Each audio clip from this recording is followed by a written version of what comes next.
Avril 2020, le ministère de la Santé et de l'Action sociale a reçu les examens virologiques suivants. Sur 199 tests réalisés, 6 sont revenus positifs. Il s'agit de 6 cas contacts suivis par nos services. Par ailleurs, 10 patients hospitalisés ont été déclarés guéris aujourd'hui. Ils sortiront de l'hospitalisation dans la journée. L'état de santé des patients hospitalisés est stable. À ce jour donc, 250 cas ont été déclarés positifs au Sénégal, dont 123 guéris, 2 décédés, 1 évacué. Par conséquent, nous avons 124 patients sous traitement dans nos hôpitaux. Au regard de la nouvelle tendance épidémiologique marquée par l'apparition de cas à transmission communautaire, le ministère de la Santé et de l'Action sociale exhorte les populations au respect scrupuleux des mesures de prévention collective. ma liral leen situation wu bés bi tey alxames juróom-ñeenti fan ci weeru avril 2020 ministère de la Santé et de l'Action sociale jot na résultat wu examen yi ma jox leen situation bi ci téeméer ak juróom-ñeent fukk ak juróom-ñeenti test yi ñu def tey juróom-benn ñoo ci positif bon ñoom ñoo am jàngoro yi muy juróom-benn yoo xamante ne ay cas contact yu ñu doon suivre la ma yëgal leen tam te ci bésu tey bi fukki patients yu hospitalisé woon wér nañu tey danañu génn hôpital tout à l'heure ñu yëgal ne patients yi ñu hospitalisé ñu ngi yëg tan bu baax ci bésu tey bi ba mu commencé ak léegi ñaar téeméer ak juróom fukki cas la ñu déclaré ñaar téeméer ak juróom fukk yooyu téeméer ak ñaar fukk ak ñett wér nañ ci ñaar décédé ci kenn la ñu évacué bon nag téeméer ak ñaar fukk ak ñeent ñoo nekk suñu hôpitaux yi ñu leen di faj ñu seetlu ne fan yi passé am na ay cas yu wax transmission communautaire yu fi feeñ bu baax ci kaw loolu ñu ngi demander population sénégalaise yi ñu respecter bu baax lépp luy mesure prévention collective yi leen demander bi ñu paree communiqué bi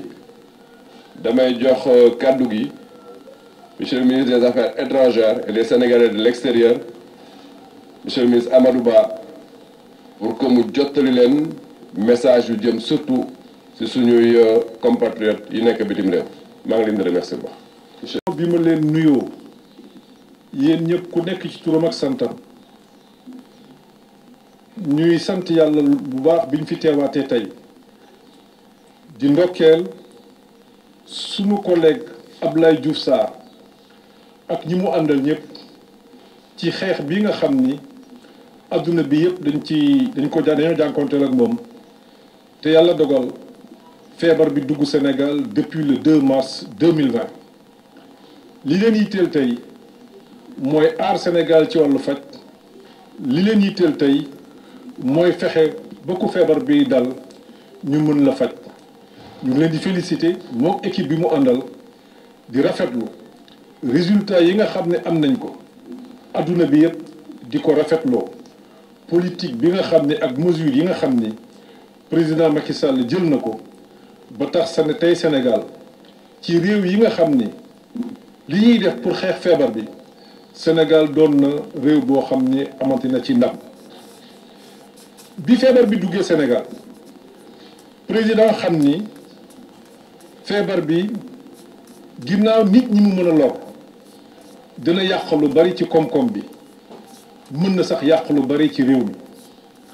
loolu moo tax mu defoon benn plan boo xam ni plan bu ñuy woowe plan d'urgence la def ci plan boobu junniy milliards junni milliards yooyu la mu war a faj bari na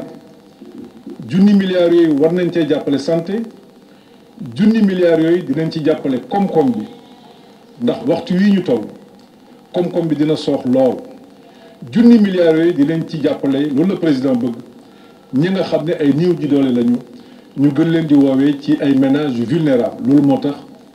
yeneen ministères yi ku ci nekk yaa ngi doxal politique bi nga xam ni président définir na ko ci fànn boobu président jàpp ni sunu mbokku compatriotes yi nga xam ne dañoo nekk bitim réew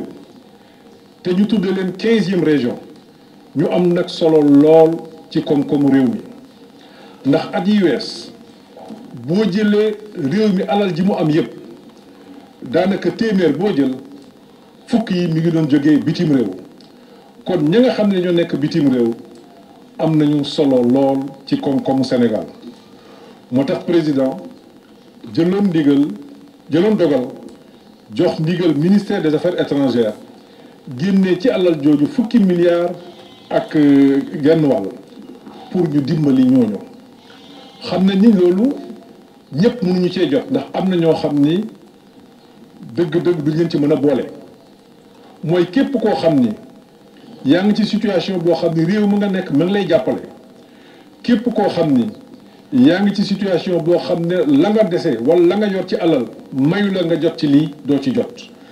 ñi nga xam ni président bëgg na ñu jot ci mooy étudiants yi nga xam ni amuñu bourse te doon def ay liggéey yu sew yoo xam ne mënatuñ ko ñi nga xam ne ñi woon bitim réew nekk ci situation de vulnérabilité moo xam am nañu këyit wala amuñu këyit doon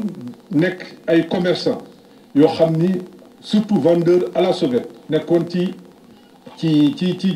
dëkk yi rawatina dëkk yu mag yi ñooñu nga xam ne tey mënuñoo génn mënuñoo dem fenn mënatuñuy dimbali seen njaboot gi ñu bàyyi Sénégal ñooñu la président jàpp ne war nañ leen dimbali fi ñu nekk ginnaaw bi nga xam ni li nga xam ni ñu ngi koy def ci biir réew mi di dimbali famille yi néew doole incha allah ñooñu kenn du leen fàtte. bi feebar bi nag duggee ci monde bi ministère des affaires étrangères amoon na benn comité de crise ndax doomu Sénégal dañoo nekk ci àdduna bi yépp feebar bi fi mu jógee ci Chine amoon nañ fa fukki étudiants ak ñett ñu amoon benn comité de crise boo xam ni secrétaire d'État en charge des Sénégal de l'extérieur moo ko présidé woon di wax ak étudiants yi di wax ak parents wu étudiants yi ñu dimbali leen mesures yi nga xam ne jëloon nañ ko tey jii ñëpp war nañu rafetlu ni ko mesures yooyu bokk na ci li sauver Sénégal ndax réew yi nga xam ni doxawaloon nañu neneen gis nañu tey réew yooyu ci coono bi ñu nekk kon la ñu mën a wax ci loolu mooy gàcce ngaalaama président Macky Sall ci esprit bi nga xam ne amoon na ko donte yëf yi metti woon na lool mu jàpp ni war nañu dimbali foofu Sénégalais yi dénk leen gouvernement chinois ñu jàppale leen ba kenn feebaru ci kenn loruwu ci comité boobu lañu mi ngi dox ba tey ñu dénk ko comme Moïse Sarr mu ciy liggéey ak cadre yi nekk ci ministère bi ak yenn responsable ministère bi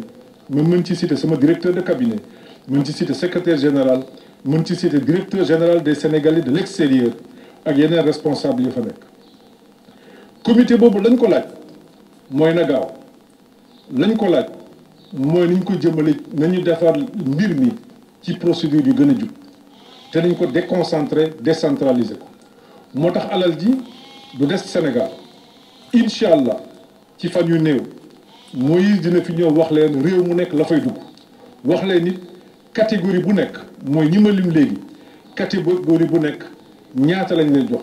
ñaata la ñu war a jox étudiants yi ñaata la ñu war a dimbale ñi nga xam ne dañoo nekk secteur informel te tey jii mënatuñu liggéey ñaata la ñuy dimbale ñi feebar ñaata la ñuy dimbale njabooti ñi nga xam ni dañoo feebar te liggéeyatuñu loolu yëpp incha allah dina fi ñëwaat ci fan yu néew wax ci ak communauté bi ndax li ñu président sant mooy na yëf yi nañ ko doxal ci transparence na gaaw surtout mais aussi na ànd ak transparent région bu nekk li ñu woy juridiction ci ñun mooy réew wala groupe bu réew bi nga xam ne am nañ fa ambassadeur bi ci boppam mooy présider commission bi mais ci biir ambassade boo mën ci gis nag am na ñoo xamante ni ñoom ñooy toppatoo les affaires consulaires muy consul wala consul wala bu nekkee amuñu ko ci dëkk ba am na koo xam ni mi ngi ci mooy yor responsabilité des affaires consulaires ñooñu ñëpp dañuy bokk ci commission bi. li nga xam ni dañu ko def mooy agent comptable bi mooy ñi nga xam ne ñoo day denc xaalis bi ñooñu aussi danañ bokk ci commission bi. député de la diaspora dinañ leen wole ci commission bi ak képp koo xam ni jàpp nañ ni sa teewaay ci commission bi dina jariñ askan bi jox nañu ndigal comité bi na la woo lépp pour mu leer lépp pour mu gaaw incha allah am na loo xam ne commencé nañ ko def depuis démb loolu nag mesure de soutien d'urgence la boo xam ni def nañ ko depuis démb ñu ngi exécuté benn dépense boo xam ni toll na ci 1 milliard yaakaar nañ ni tey wala gën baa tardé fii ak fin de semaine ambassades yi ak consulat yi dinañ ko jot séddale nañ leen ko loolu yëpp incha allah Moïse dina ñëw wax nañ ko fii defee yàlla nag dafa dogal feebar bi am ay doomu Sénégal yu mu dal bitim réew am ci ñoo xam ni dañ ci wàññeeku ñuy jaale ci turu président Macky Sall ñooñu ñëpp seen i njaboot di leen jottali aussi njaalu gouvernement bi ak njaalu ministère des affaires étrangères amoon nañu nag aada koo xam ne da nga wàññeeku bitim réew moo xam say mbokk dañ lay andi moo xam ambassade bi da lay dimbali moo xam ministère bi da lay dimbali mais ñun mën nañu seede ni ñu bari ci ñoom président Macky Sall ci boppam jàppale ndax ñu mën a delloo si seen i néew fii ci Sénégal mais fii jamono bi toll tey recommandation yi nga xam ne jot nañ ko ci min OEP yi nga xam ne am ak conseil yi nga xam ni sunu autorités yi nga xam ne ñoo topp wàllu santé wax nañ ñu ko fi mu nekk nii ñooñu mënuñu leen andi Sénégal li ñuy ñaan seen i mbokk mooy nañ leen denc fi nga xam ni foofu la yàlla jëlee seen bakkan dinañ ne jox nañu ay instructions pour que sunu ambassades yi ak sunu consulat yi ñu jàppale ñooñu pour ku ci nekk diine bi nga bokk wala aada bi nga nekk ñu fexe ba ñu denc la ci anam yu dëppook yooyu moo tax président joxe na ndigal aussi ñun wax nañu sunu consulat yi dëkk yi nga xam ne dafa jaar ñu jënd suuf si ñu leen di denc ba ñu mun fa tëdd kooku it incha allah dinañ ko def ci nu mu gën a gaawee alal ji njëkk a yóbbante daanaka loolu lay jariñ maintenant am na yeneen Sénégalais yoo xam ni yàlla mën naa dogal ñu wàññeeku ci yeneen feebar bu dul feebar bii nga xam ni tey jii moom moo sonal adduna bi yëpp ñooñu dinañu waxtaan ak docteur yi nga xam ni ñoom ñoo constaté seen décès képp koo xam ni jàpp nañ ni du feebar boobu moo la yóbbu bu say mbokk yittewoo ñu denc la fi nga wàññeekoo mën nañ la ci jàppali waaye bu sa mbokk yi jàpp ni da nga war a ñibbisi te ñun ñu xam ni du feebar boobu moom moo tax nga wàññeeku lépp loo xam ni gouvernement bi daan na ko ci def wala gouvernement bi mën na ko dinañ ko fexe ba ñooñu mën a ñibbisi ñuy dool dellu di jaale mbokk ñooñu di mettitlu di naqarlu la nga xam ni dal na leen ndax ku sañoon bu sa mbokk wàññeekoo nga defal ko la nga xam ni moom la mujjee ñaan balaa muy génn àdduna wala nga defal ko yow li nga xam ni moom moo gën a dal sa xel mooy andi ko ci réew mi ndax nga mën fa dem di ko ziyaar waaye ni àdduna bi bindoo tey ak danger yi nga xam ni am nañ ko risques yi nga xam ni am na ci àdduna bi ñu dem ba àdduna bi dem beeg dikk bi dañ ko taxawal ñu dem ba ci àdduna bi boo amee sa doom mbaa nga am sa wayjur mu nekk ci bitim réew mënoo ci moom dara mënoo ko jëli mënoo ko fekki donte da nga ko mën bul àdduna demee ba tollu foofu nañu nangu ni la àdduna bi laaj ndax yooyu donte xam nañ ni metti na parce que ñaari naqaru mooy naqaru am ko wàññeeku ak naqaru la nga bëgg mënoo ko def nañu xam ne gouvernement bi mi ngi seen wet lépp lu am na ay cas yoo xam ne mi nga xam ni noppaloo na sant di leen gërëm di leen masawu